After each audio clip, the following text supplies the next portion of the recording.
예레미야 21장 10절에서 12절 말씀 한 절씩 교도하시고 마지막 절까지 읽겠습니다. 너희는 죽은 자를 위하여 울지 말며 그를 위하여 애통하지 말고 잡혀간 자를 위하여 슬피 울라. 그는 다시 돌아와 그 고국을 보지 못할 것임이라. 여호와께서 그가 메시아의 아들 곧 그의 아버지 요시야를 이어 왕이 되었다가 이곳에서 나간 자들에 대하여 이와 같이 말씀하시니라.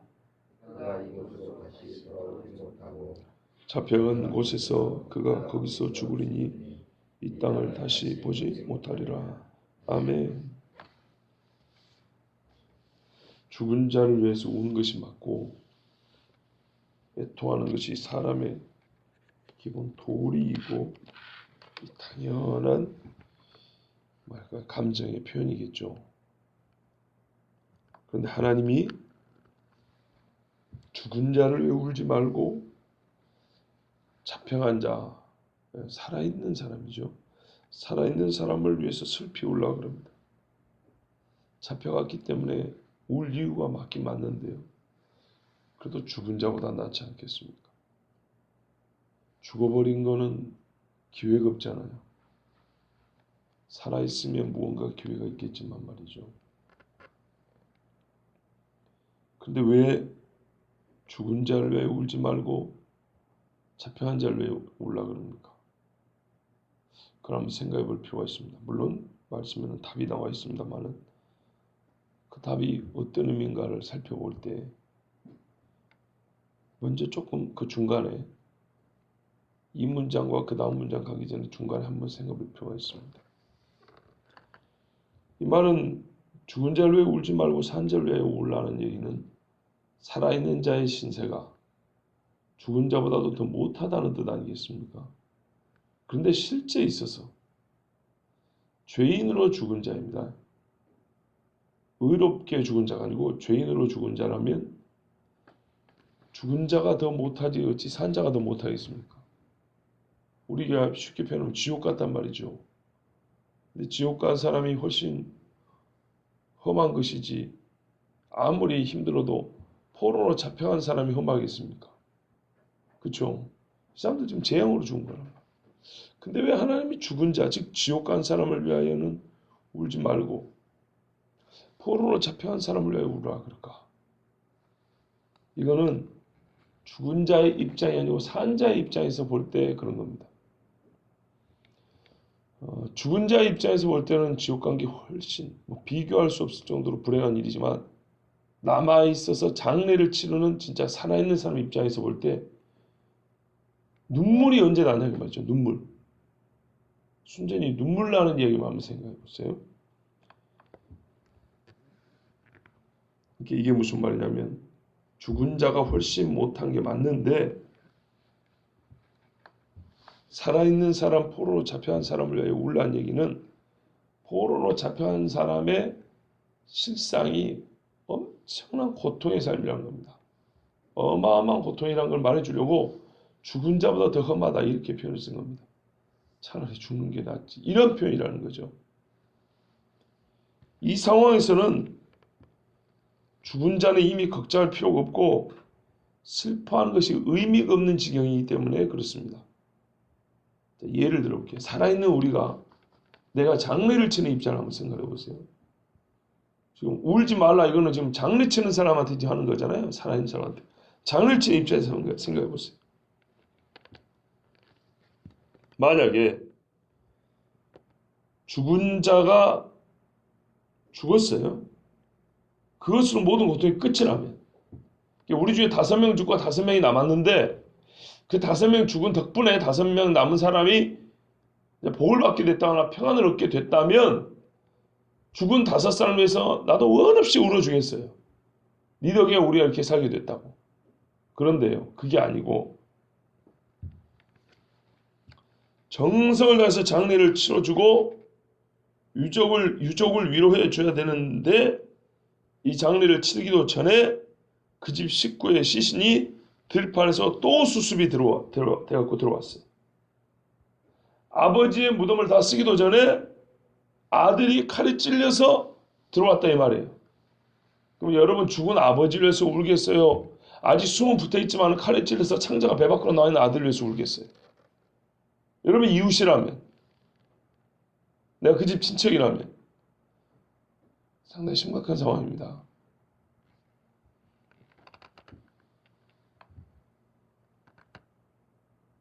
그리고 그 집 딸이 흉악한 적군 앞에 지금 잡혀 끌려오고 있습니다.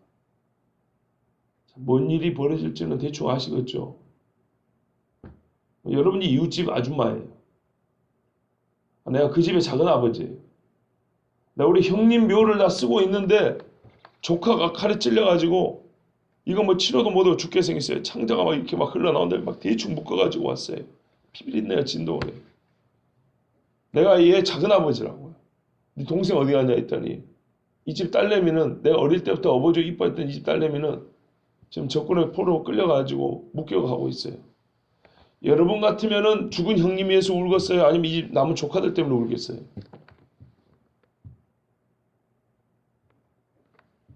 산자를 위하여 슬피 울라는 말이 뭔 말인지 아시겠죠? 죽은 형님은 죽었고 이제 슬프지만 슬퍼할 겨를이 없어요. 이 조카들을 생각하니까.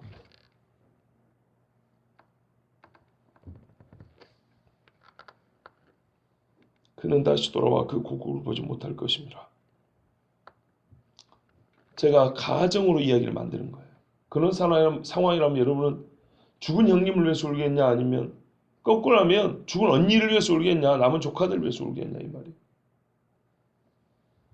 이렇게 가정을 해서 제가 만든 이야기입니다. 말씀의 이해를 돕기 위해서. 그런데 실제가 여기 있습니다. 그보다 더 험한 실제. 실제로 그렇게 잡혀가고 죽임당하고 했는데 잡혀간 사람이 다시 돌아와 그 고국을 보지 못할 것입니다.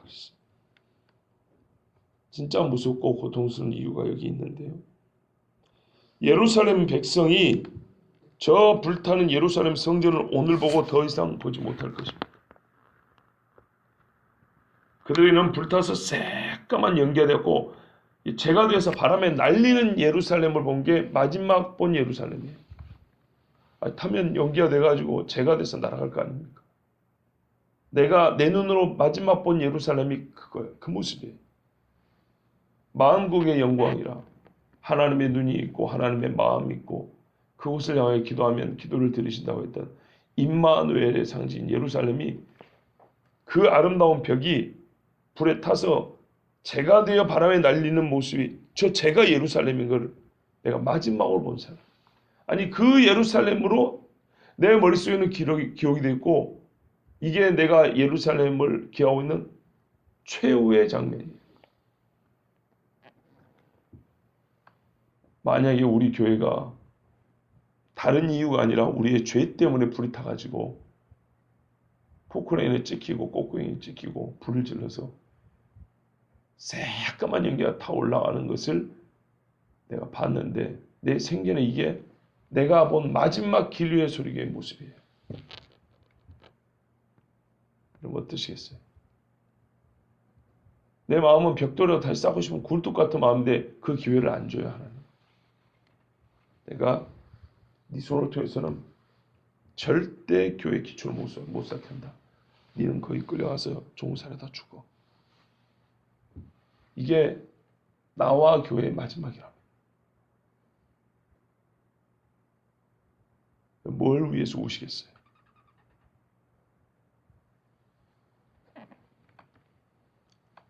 이 땅에서 하나님의 임재가 떠나고 그분의 나라가 사라지는 것까지만 보고 눈을 감아야 돼요.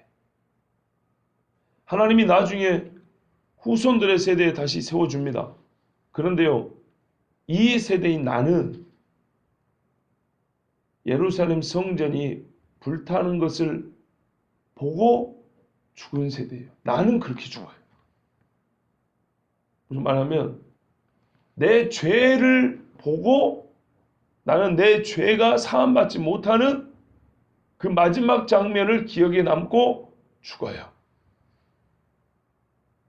얼마나 무서운 일인가 한번 생각해 보세요.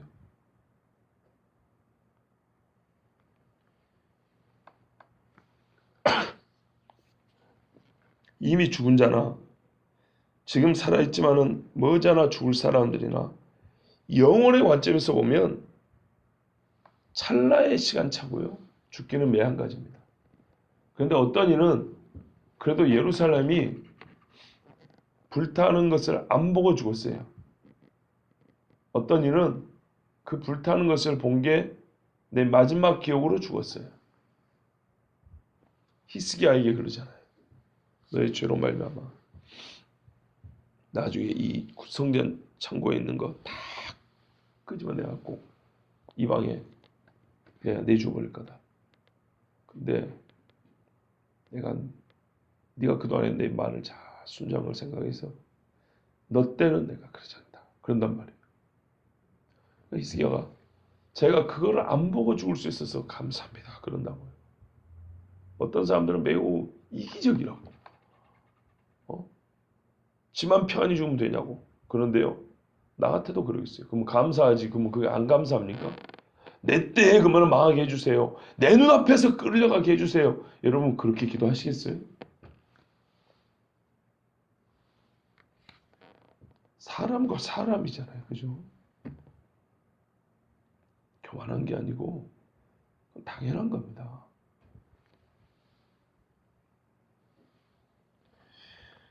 문제는 삶이란 것이 하나님께서 주신 복이거든요. 우리가 살아있다는 것이.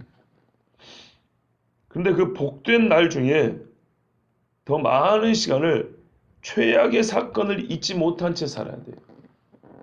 우리가 살면서 정말 잊고 싶은 사건인데 그런 사건일수록 너무 진하고 크기 때문에 기억에서 안 떠나는 사건들이 있어요. 그게 인생의 뭐랄까 밥 한 술도 제대로 못 드길 엊그저께 초동생이 살해당했거든요. 8살짜리 여자애가. 그 엄마가요. 살겠습니까? 밥 숟가락에 이게 손이 올라가겠습니까? 8살짜리면 엄마가 나이가 많아봐야 한 40살 먹었겠죠. 요즘으로 보자면 시집을 이렇게 하니까. 그러면 남은 평생 몇 살 다 수십 년 동안 살겠습니까? 그럴 것 같으면 어머니 입장에서 뭐라고 할까요? 내가 차라리 먼저 죽어버렸으면 이 꼴을 안 볼 텐데. 그러겠죠? 성경은요. 그런 뜻이구나. 저도 최소한 그렇게 보지는 않습니다. 사실이란 말이죠. 성경을 사실로 보면요. 신학자들, 그 유명한 신학자들처럼 헛소리도 안 하게 될 뿐만 아니라 진짜 사실로 보면요. 기쁠 때는 정말 기쁘고요. 하나님이 슬퍼할 때는요. 어떤 심파국도 쫓아올 수 없는 그 슬픔이 밀려오는 게 성경이에요. 하나님 말씀이에요. 그때 슬픔 우리 죄 때문입니다.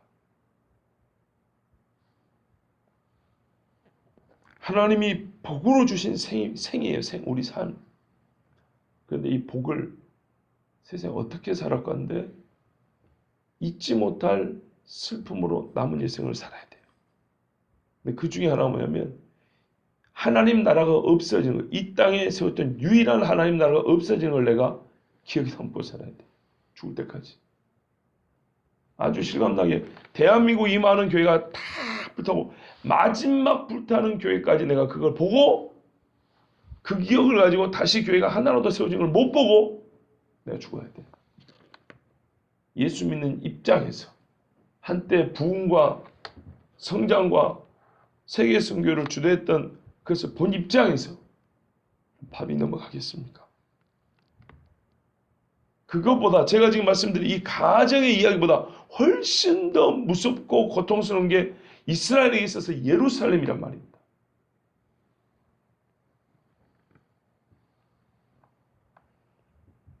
가장 비극적인 사건의 주인공으로 살아가야 한다.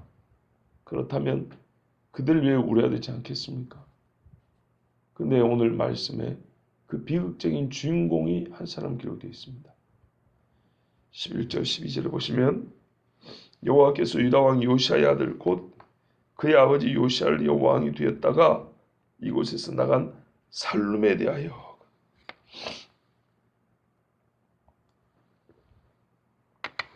그가 이곳으로 돌아오지 못한다. 다 다시 돌아오지 못하고 잡혀가는 곳에서 그가 거기서 죽으리니 이 땅을 다시 보지 못하리라. 그 많은 사람 중에 한 사람 또 있습니다만은 일단 오늘 말씀 12절까지 보면 왕의 아들 중에 자기도 왕이었던 자 살룸이라는 사람이 있습니다. 역대상 3장 15절 요시아의 아들들 족보가 나와 있는데요. 그 족보를 보면 요시아의 아들들은 맏아들 요하난과 둘째 여호야김, 셋째 시드기야, 넷째 살룸 이렇게 되어 있습니다. 넷째 아들입니다. 여러분 넷째 아들이 왕이 될 것 같으면 사람의 됨됨이가 주변 사람들 볼 때의 인물됨이 별 볼 일 없다고 생각하세요? 아니면은 뛰어났을 거라고 생각하세요? 뛰어났겠죠. 제가 알기로 세종대왕이 넷째 아들이 있는 건데 혹시 아셨어요? 그 외에 돌아가신 형님이 있고 살아있는 형님이 있었는데 세종대왕한테 양보했습니다. 뭐 어떤 사람들은 그래요. 양보할 수밖에 없었다. 세종대왕이 한글을 창제한 똑똑한 사람이지만 동시에 성격과 체격이 장군감이었던 사람입니다. 요즘 말로 하면 형님이 내가 잘못하면 종생한테 죽게 생겼다. 이래서 양보했다는 설도 있습니다. 수백 년 전 이야기니까 우리가 정확히 모르죠. 그만큼 세종대왕 그 초상화 봐보세요. 체격이 상당히 좋게 돼 있어요. 사람 몸이. 그죠? 예. 거구예요, 거구. 그리고 상당히 성격도 아주 뭐 학자, 하늘 참 따지. 한글이니까 그게 아니구나. 이렇게 내성적이고 온순한 편이 아니었어요. 세종대왕까지만 하더라도 어쨌든 조선시대 초기입니다. 나라를 확 쥐어잡았던 상당히 이 남자다운 사람, 예? 나름대로 이 힘이 있던 사람이란 말이에요. 그러니까 그 이조시대 유학자들인데도 불구하고 한글 딱 만들잖아요. 본인이 다 만든 거 아니지만 학자들 시켜서 그래 만들잖아요.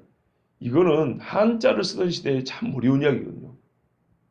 우리가 그러니까는 그 사람이 뭘 했는가를 보면 어떤 성품의 사람인지 어떤 뜻을 갖고 있는 사람이 대충 안다니까요.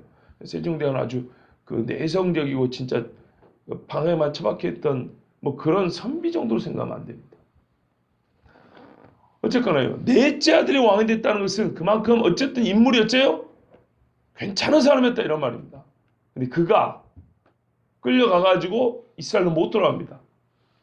정말 비극의 주인공이 됐습니다. 슬피 울어줘야 될 나이 40이 못 돼서 죽은 그의 아버지 요시아보다 더 울어줘야 될 아들이 되어버린 거예요. 왜요? 사람이 보기에는 훌륭한 자로 등용이 돼서 형님들을 제쳐 왕이 됐어요. 근데 이 사람이 나중에 애굽으로 끌려 거기서 죽습니다. 보세요. 이곳으로 다시 돌아오지 못하고 잡혀간 곳에서 그가 거기서 죽으리니 이 땅을 다시 보지 못하리라. 열왕기 하 23장 34절을 보면 바로 느고가 애굽왕 바로 이름이 느고인데 이 느고라는 바로가 와서 갈대아 군대가 오기도 전에 차라리 얘는 좀 나아요. 그러니까 갈대아에 끌려간 왕들도 있으니까요. 요시아의 아들 엘리야김을 그의 아버지 요시아를 대신하여 왕으로 삼고 그의 이름을 고쳐 여호야김이라 하고 아까 역대상에 요시아의 둘째 아들 여호야김이 있어요. 원래는 엘리야김인데 이름을 고쳐서 여호야김이에요. 근데 둘째 아들이에요. 여호아하스는 애굽으로 잡아갔더니 그가 거기서 죽으니라. 요시아의 아들 중에 먼저 왕이었던 사람인데 그 사람이 여호아하스래요. 얘는 애굽으로 끌어가고 둘째 아들 엘리야김을 왕으로 세우면서 이름을 여호야김으로 바꿨어요. 역대사에 보니까 이 여호야김이 둘째 아들이에요. 그러면 오늘 본문에 살룸이라는 사람도 이름이 두 개인데 본 이름은 여호아하스. 넷째 아들 여호아하스.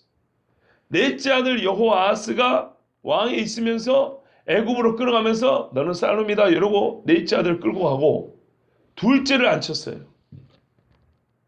아시겠죠? 둘째를 앉혔어요. 그 다음에 어떻게 되냐면 이 둘째 아들이 왕이 됩니다. 이른바 여호야긴이라고. 그럼 봐보세요. 손자죠. 이제 요시아롬 손자. 근데 얘가 또 끌려가고 나서 누가 왕이 되냐면 요시아의 셋째들 삼촌 시드기야가 또 왕이 됩니다. 그러니까는 요시아가 죽고 넷째 아들 왕 됐다가 둘째 아들 왕 됐다가 둘째 아들의 아들께는 손자가 왕이 됐다가 다시 삼촌 셋째 아들이 왕이 됐다. 이렇게 된 겁니다. 왔다 갔다 합니다. 그만큼 나라가 어지러운 시대라는 겁니다. 왜요? 외세에 의해서 왕들이 바뀌었으니까요. 어쨌든 이제 이 요시아 왕, 이 대단한 요시아 왕의 첫째 아들은 여호아하스, 이름을 살룸이라고 개명한 이 사람이 그렇게 끌려가 죽은 겁니다. 아까 말씀드린 대로 왕의 아들 중 넷째가 왕이 되었다 말은 백성들의 보기에 이 나라의 운명을 그래도 뭐랄까요, 쇠락하는 나라를 다시 일으킬 수 있는 인물이다. 적어도 이 사람은 그 아버지의 뒤를 이을 만한 사람이라고 생각했기 때문에 대개는 큰아들인데도 불구하고 넷째가 왕이 됐다는 것입니다. 그런데 그런 사람이라 할지라도 메레메레덱의 루바르신과 같이 하나님의 눈에 또는 하나님의 손에 달아봤을 때 가볍다, 모자라다, 그러면 어떻게 돼요? 패하여 종으로 끌려가 죽는 겁니다.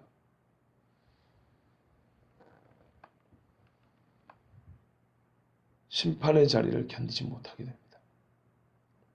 여러분, 여호아하스 살룸이라는 사람은 다윗 집의 아들이었고요. 그런데 그가 가장 슬피 울어줘야 할 사람으로 지금 대표로 기록이 되어 있습니다. 큰 은혜를 받은 집 사람인데, 그래서 야 복받았다고 부러워야 할 사람인데 가장 슬피 울어줘야, 말씀이 그렇잖아요. 어떤 사람을 위하여 울라고 아까 말씀드렸잖아요.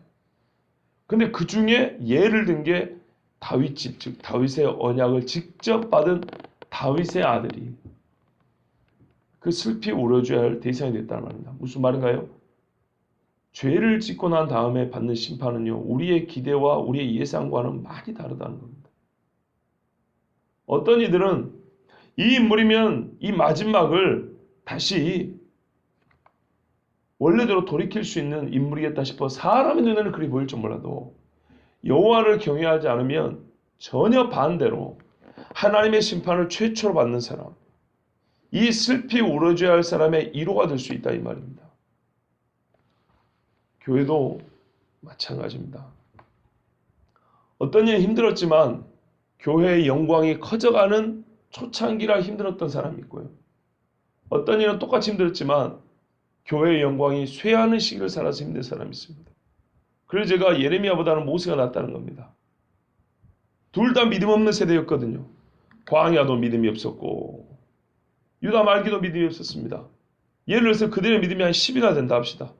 근데요, 모세는 0에서부터 이제 이게 이해를 돕기 위한 겁니다. 0이 아니지만 0에서부터 5, 10, 15, 20, 30, 40, 50 올라가는 시대의 10이었어요. 모세는 시간이 날수록 믿음이 커가는 걸 보는 10이었는데 예레미야는 50, 30, 40, 20, 10 떨어지는 10이에요.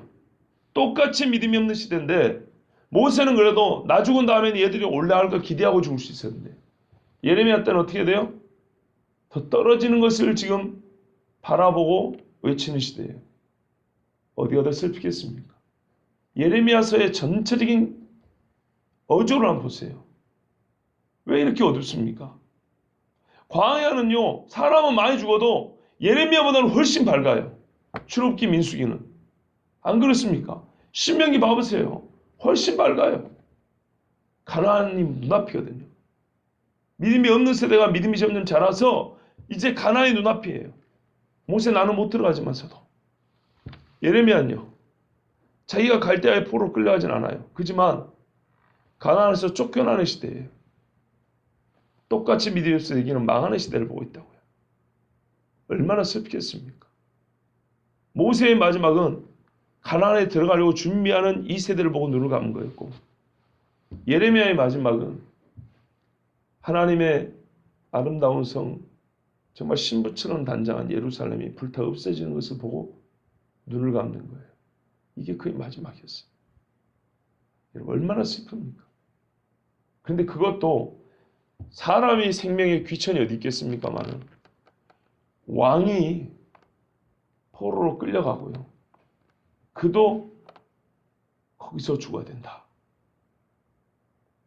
이것을 보는 백성이라면 우리 집의 죽음을 생각할 때도 슬프지만 이 나라의 왕이 포로로 끌려가 죽는 것을 보고 또 보고 한다. 이후로 2명인가 3명인가 죽거든요. 그럼 이걸 볼 때 이 나라 백성은 죽은 자를 위하여 울어야겠습니까? 그나마 살아있는 사람을 위하여 울어야 되겠습니까? 사람이 보기에는 훌륭하다 하여 넷째 아들을 왕으로 삼았을지라도 하나님을 경외할 줄 모르고 하나님의 말씀을 끝내 듣지 않냐면 망하는 자와 가장 우리가 슬피 울어줘야 할 사람의 첫 번째가 되는 것입니다. 아무리 높다 하고 아무리 그 집안의 혈통이 훌륭하다 할지라도 그런 것들은 죄 앞에는 무력한 것입니다. 아무리 별 볼 일 없다, 사회적으로 볼 때 그렇다 할지라도 하나님을 경외하는 사람, 하나님을 무서워할 줄 알고 하나님의 말씀을 순종하는 사람은 하나님이 남겨줍니다. 살려줍니다. 적어도 우리가 이 살룸, 요시아의 넷째 아들 살룸과 같이 슬피 울어줘야 할 사람이 되지 않기를 바랍니다. 기도하겠습니다.